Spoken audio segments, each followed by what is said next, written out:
Hello and welcome to my channel. Today we are diving into one of the most fascinating movements in modern drama, the theatre of the absurd.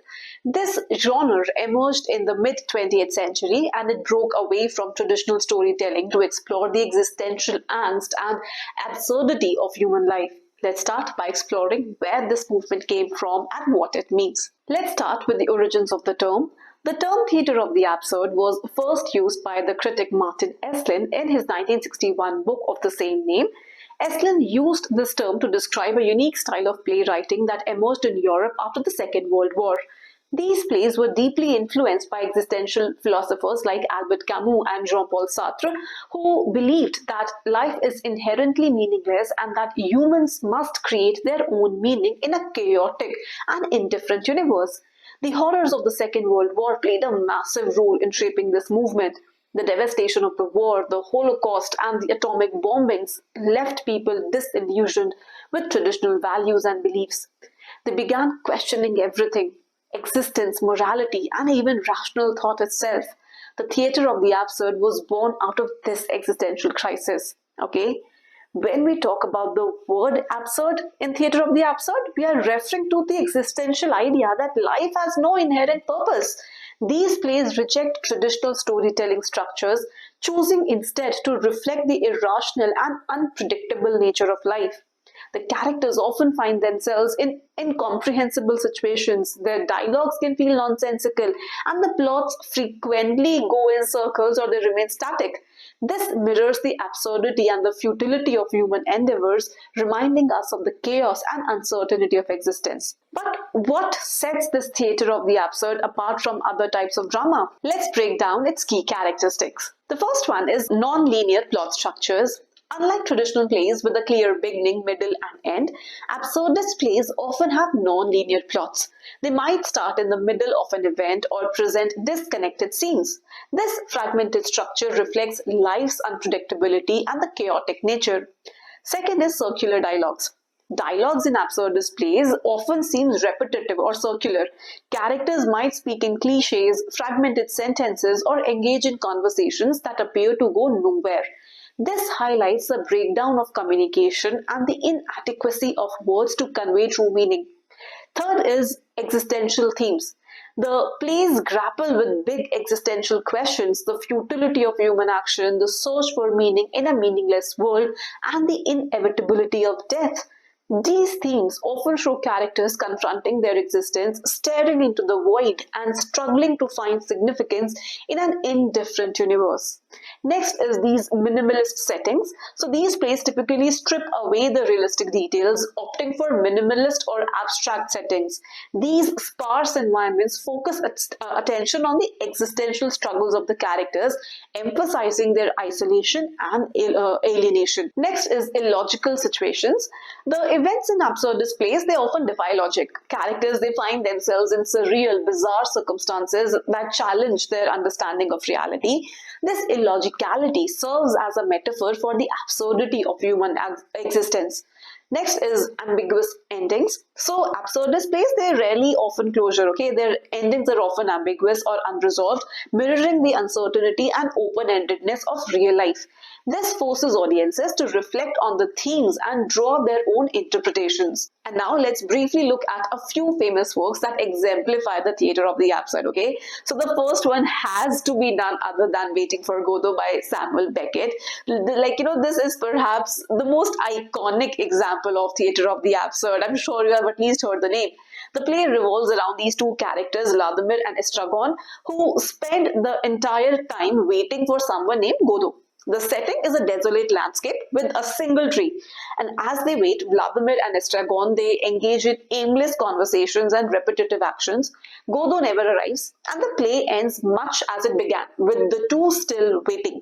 The play captures the essence of existentialism and the absurdity of human existence. Its non-linear structure, circular dialogues, and minimalist setting, this highlights the futility and the meaninglessness of life. The absence of resolution and the endless waiting that reflects the uncertainty and monotony of existence. This play broke new ground in theatres, challenging conventional storytelling and bringing global attention to theatre of the absurd. Next is Rhinoceros by Eugene Ionesco. That's the pronunciation, Ionesco. Okay. Rhinoceros is a play about conformity, culture, and the nature of reality. It begins in a small town where people start to transform into rhinoceroses. The protagonist, called Berenger, that's the English pronunciation, French pronunciation would be different. He watches as his friends and loved ones, they succumb to this bizarre metamorphosis. He resists the transformation, struggling to maintain his humanity.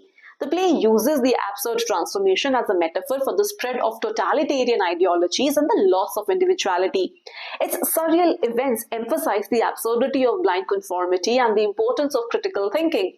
The minimalist settings and the circular dialogues, again, they underscore the existential struggles of the characters, while the play serves as a warning against societal pressures to conform.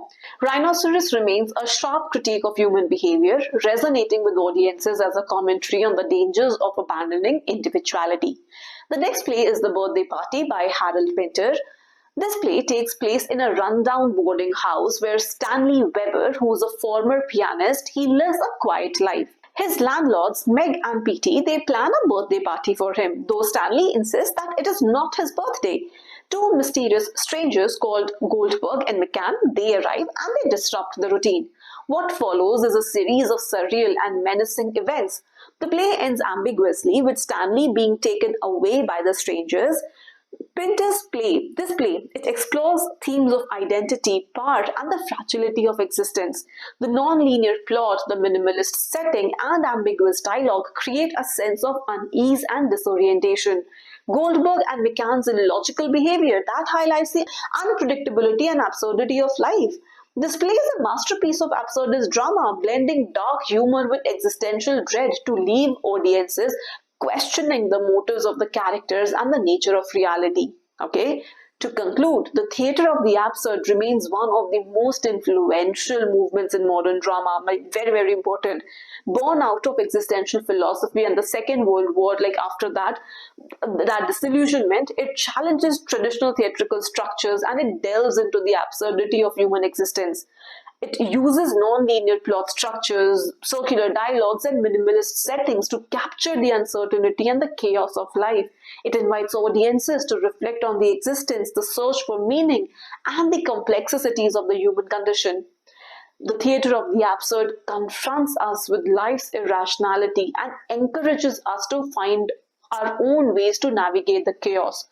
So that would be all on Theatre of the Absurd.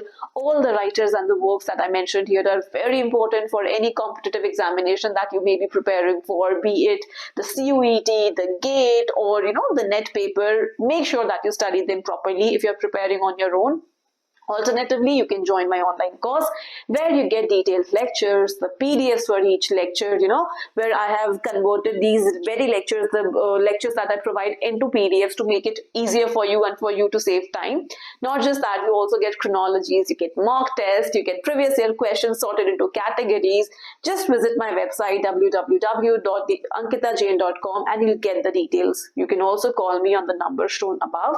Thank you for watching. If you found this video interesting, hit the like button and subscribe for more content, and also do not forget to press the bell icon to be notified whenever I upload a new video. If you want to get in touch with me, follow me on Instagram and Facebook, download my app if you want access to some free material, and also join my Telegram channel for free PDFs and quizzes. Thank you so much for watching once again, and I'll see you in the next video.